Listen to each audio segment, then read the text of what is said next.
नमस्कार मित्रांनो, lustre of educate या आपल्या यूट्यूब चॅनलवर तुम्हा सर्वांचे मी ज्ञानेश्वरी स्वागत करते। बघा, तुम्ही जर स्कॉलरशिप परीक्षेची तयारी करत असाल, मग ती 4थी असो, 5वी असो, 7वी असो किंवा 8वी असो, त्याचप्रमाणे इतर स्पर्धा परीक्षा असो किंवा शिक्षक भरतीची तयारी असो, तर आज जो आपण टॉपिक घेणार आहे, कूट प्रश्न रांगेतील स्थान, या घटकावर प्रत्येक परीक्षेत प्रश्न विचारला जातो आणि आपण खूप सोपा म्हणून प्रश्न सोडवतो सुद्धा, परंतु आपल्या चुका होतात व त्या प्रश्नांचे मार्क्स आपल्याला मिळत नाहीत। हा व्हिडिओ बघितल्यानंतर रांगेतील स्थान या घटकावर यापुढे एकही प्रश्न चुकणार नाही असा विश्वास आहे।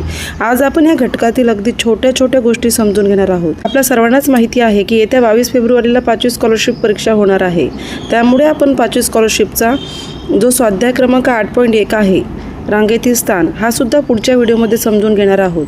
परंतु आजचा व्हिडिओ हा खूप बेसिक असणार आहे, यामुळे तुम्ही कुठल्याही प्रकारचा प्रश्न सोडवू शकाल, त्यामुळे व्हिडिओ पूर्ण बघा आणि आपल्या चॅनलवर नवीन असाल तर चॅनल नक्की सबस्क्राईब करा, जेणेकरून असेच नवीन व्हिडिओ तुमच्यापर्यंत येत जातील। आपल्या घटकाचे नाव आहे कूट प्रश्न।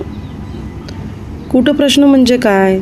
काही वेळा बघा, एखादी समस्या फार गुंतागुंतीची असते असे आपल्याला जाणवते, तर कूट प्रश्न म्हणजे गुंतागुंतीचे प्रश्न होय। हे प्रश्न सोडवताना प्रथम प्रश्न विचारपूर्वक व नीट वाचावा लागतो, प्रश्न समजून घ्यावा लागतो व क्रमाने सोडवावा लागतो, त्यासाठी कच्चे काम करावे लागते। अशा प्रकारच्या प्रश्नाचा भरपूर सराव करावा लागतो बाळांनो। तर बघा, आता इथे तुम्हाला रांगांचे प्रकार दाखवलेले आहेत। इथे 2 प्रकारच्या रांगा आहेत। इथे उभी रांग आहे, जे आपण सकाळी प्रार्थनेसाठी उभे राहतो बघा, कवायतीसाठीची रांग, देवदर्शनासाठी उभे राहिलेले भक्त, तिकिटाची रांग, हजेरी पत्रकातील नावे। तर ही कुठली रांग आहे पहिली? तर ही आहे उभी रांग, आणि ही आहे आडवी रांग। स्वागत गीत म्हणताना गाणाऱ्या मुली, जेवण करण्यासाठी बसलेल्या मुलांची रांग, ह्या सगळ्या आडवी रांग आहे। तर यावर कसे प्रश्न विचारले जातात बाळांनो? तर बघा, पहिल्या प्रकारच्या रांगेमध्ये तुम्हाला कसा प्रश्न विचारला जातो? पहिल्या प्रकारच्या रांगेत मागचा पुढचा क्रमांक देऊन प्रश्न विचारतात। तर दुसऱ्या प्रकारच्या रांगेत कसा प्रश्न विचारतात? दुसऱ्या प्रकारच्या रांगेमध्ये डावी उजवी याप्रमाणे आडव्या रांगेत प्रश्न विचारला जातो। आता काही गोष्टी लक्षात ठेवायच्या आहेत तुम्हाला। आता बघा, इथे तुम्हाला काही गोष्टी लक्षात ठेवायच्या आहेत आणि खूप महत्त्वाच्या आहेत मित्रांनो। बघा, इथं प्रश्नाचे स्वरूप कसं असतं? पहिल्या प्रकारच्या रांगेत मागचा पुढचा क्रमांक देऊन प्रश्न विचारतात, तर दुसऱ्या प्रकारच्या रांगेत डाव्या उजव्या बाजूचे क्रमांक देऊन प्रश्न विचारतात। त्यामध्ये दुसऱ्या क्रमांकाचा मुद्दा बघा, उजवा डावा मागचा पुढचा असे 2 क्रमांक स्वतंत्रपणे दिले असले तरी व्यक्ती एकच असते, हे लक्षात ठेवायचं तुम्हाला। व्यक्ती एकच असते, हा नियम लक्षात ठेवायचा आहे। तिसरा नियम आहे, रांगेतील स्थान दोन्ही बाजूकडून दिलेले असते तेव्हा रांगेतील व्यक्ती 2 वेळा मोजली जाणार नाही, याची दक्षता घ्यावी। म्हणजे जर तुम्हाला असा प्रश्न आला की सविताचा डावीकडून 5वा क्रमांक आहे व उजवीकडून 7वा क्रमांक आहे, तर त्या रांगेत एकूण व्यक्ती किती? तुम्हाला या रांगेमध्ये ती व्यक्ती 2 वेळा मोजायची नाही आहे, एकदाच मोजायची आहे। पुढे आपण प्रश्न घेणारच आहोत। पुढचा नियम आहे, उत्तर काढताना डावी बाजू म्हटली की आपल्या हाताची डावी बाजू, आणि उजवी बाजू म्हटली की आपल्या हाताची उजवी बाजू, हे लक्षात ठेवायचं आहे। 5वा आहे, पासून हा जर शब्द आला तर त्या व्यक्तीपासून प्रथम क्रमांक धरा, आणि जर डावीकडे व उजवीकडे असा जर शब्द आला तर त्या व्यक्तीला प्रथम क्रमांकाने मोजू नका, तो सोडून पुढील व्यक्तीचा प्रथम क्रमांक धरा। तर असे काही इथे नियम तुम्हाला मी लिहून दिलेले आहे। हे जर तुम्ही नियम लक्षात ठेवले तर तुमचा प्रश्न चुकणार नाही मित्रांनो। चला तर मग पुढे बघूया। धरा, तर आता हे सर्व नियम ऐकून लक्षात राहतील का? तर नाही, हे सर्व नियम आपण काय करणार आहे, प्रश्नांद्वारे समजून घेणार आहे। बघा, पहिला प्रश्न आहे, एका रांगेत विराटच्या उजवीकडे 15 मुले व डावीकडे 21 मुले उभी आहेत, याच रांगेत मध्यभागी उभा असलेला विनीतचा क्रमांक किती? विराट दिलेला आहे, त्याची उजवी बाजू सांगितलेली आहे आणि डावी बाजू सांगितलेली आहे, आणि आपल्याला मध्यभागी विनीत उभा आहे, तर मध्यभागी कोण उभा आहे? विनीत उभा आहे, आणि आपल्याला प्रश्न काय विचारला? विनीतचा क्रमांक कितवा? बघा हे प्रश्न कसं सोडवायचा त्याच्या आधी हा प्रश्न समजून घेऊया. बघा आता रांग कशी असते, उजवीकडे आणि डावीकडे दिले म्हणजे आडवी रांग असणार, बरोबर आहे. आपल्याला कोण दिलेला आहे, विराट दिलेला आहे. मग इथं विराटची एक रेष काढून घेऊ आपण. हा कोण आहे, विराट आहे. विराटला आपण काय लिहिला, व्ही लिहिला. विराटच्या उजवीकडे किती मुले आहेत आहे आणि विराटच्या डावीकडे किती मुलं उभे आहेत, 21 मुलं आहेत. हे किती आहेत, 1 2 3 4 5 6 7 8 9 10 11 12 13 14 15 16 17 18 19 20 आणि 21. हे 21 मुलं झाले. नंतर उजवीकडे किती आहेत, आपली उजवी बाजू जिकडून आहे तिकडून आपण उजवी मुलं लिहूया.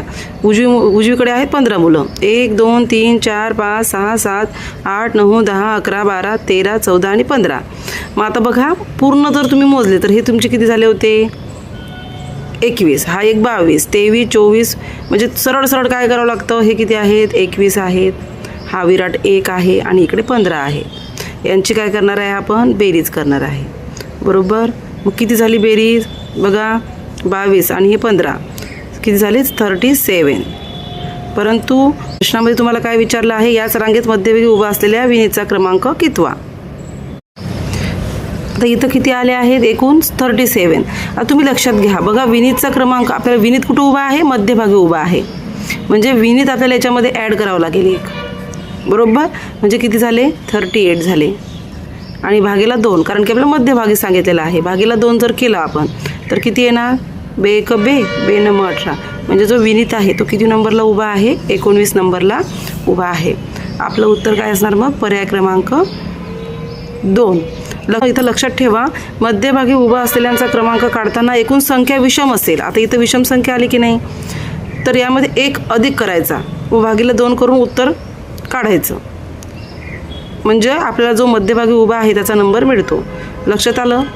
जर आपण एकूण संख्या किती काढली, 37, ही काय आली, विषम संख्या आली. यामध्ये 1 ॲड करायचा, कारण की विनीतचा क्रमांक आहे तो ॲड केल्यानंतर त्याला भागीला 2 करायचं, म्हणजे आपल्याला उत्तर मिळते.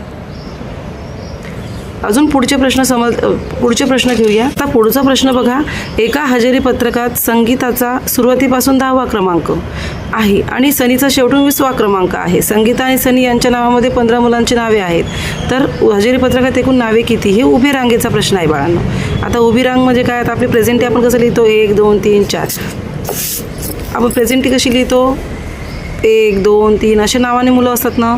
तर बघा प्रेझेंटीमध्ये एक नंबरला मुलगा असेल, असं करत करत करत करत 10 नंबरला कोण आहे, 10 नंबरला आहे. बघा संगीताचा सुरुवातीपासून कितवा क्रमांक आहे, 10वा क्रमांक आहे. त्याचा आपण यस लिहून घेतला.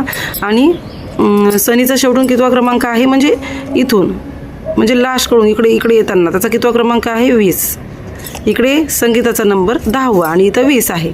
आणि पुढे काय दिलं आहे, संगीता आणि सनी. हा जो सनी आहे आणि संगीता आहे यांच्यामध्ये कोण आहे, किती मुलं आहेत, 15 मुलांची नावं आहेत. म्हणजे इथं मध्ये जे मुलं आहेत हे किती आहेत, 15 आहेत. किती आहे, 15. मग आपल्याला काय करावं लागेल, सरळ सरळ आपल्याला एकूण नावं विचारली आहेत. मग 10 अधिक 15 अधिक 20 किती होणार, 45. आलं लक्षात. म्हणजे आपलं उत्तर काय असेल, 45. याप्रमाणे सुद्धा तुम्हाला प्रश्न विचारला जातो. एका रांगेत सविताच्या उजवीकडे 15 व डावीकडे 11 मुली आहेत.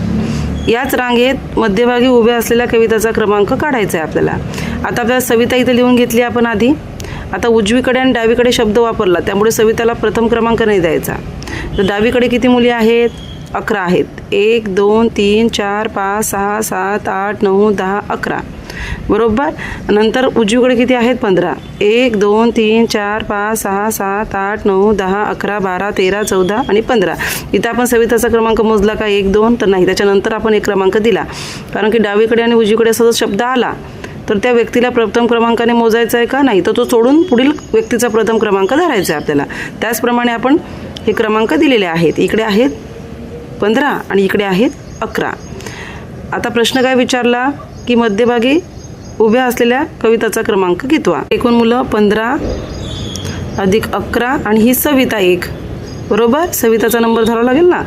15 आणि 11 आणि 1 किती होतात, 27 होतात. मी तुम्हाला काय सांगितलेलं आहे की जर विषम क्रमांक आला त्यामध्ये किती ॲड करायचे, 1 ॲड करायचा, कारण की आपण हिचा कविताचा क्रमांक धरलेलाच नाही ना.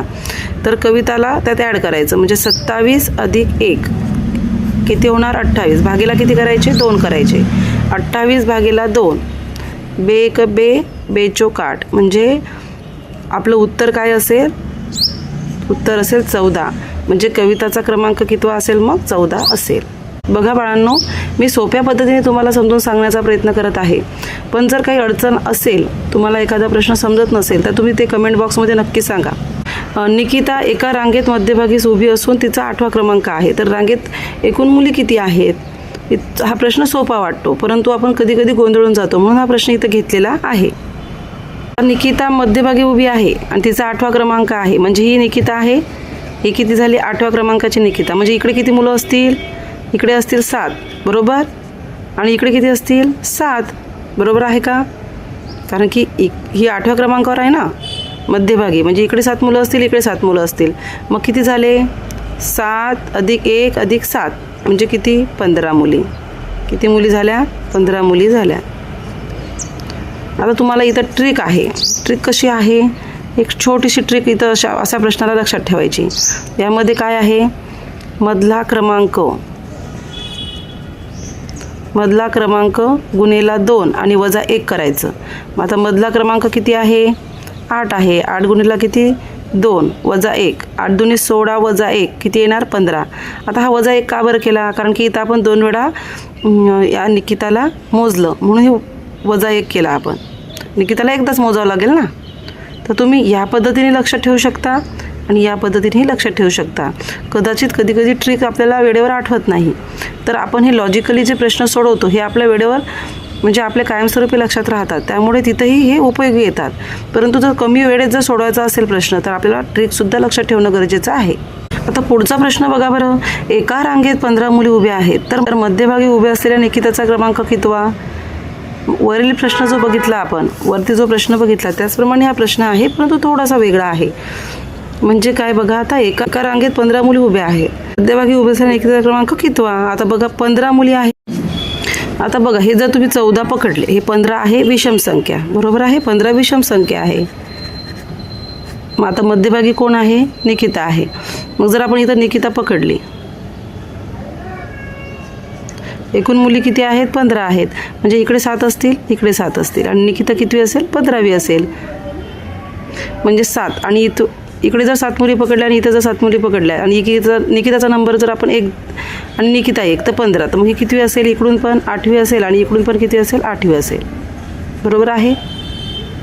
मी एक ट्रिक सांगते इथं खूप सोपी ट्रिक आहे, ही लक्षात ठेवा. ट्रिक अशी आहे की मध्यभागी जर विचारलं तुम्हाला, मध्यभागी जर नंबर दिलेला असेल तर रांगेतील एकूण प्लस 1 भागीला 2.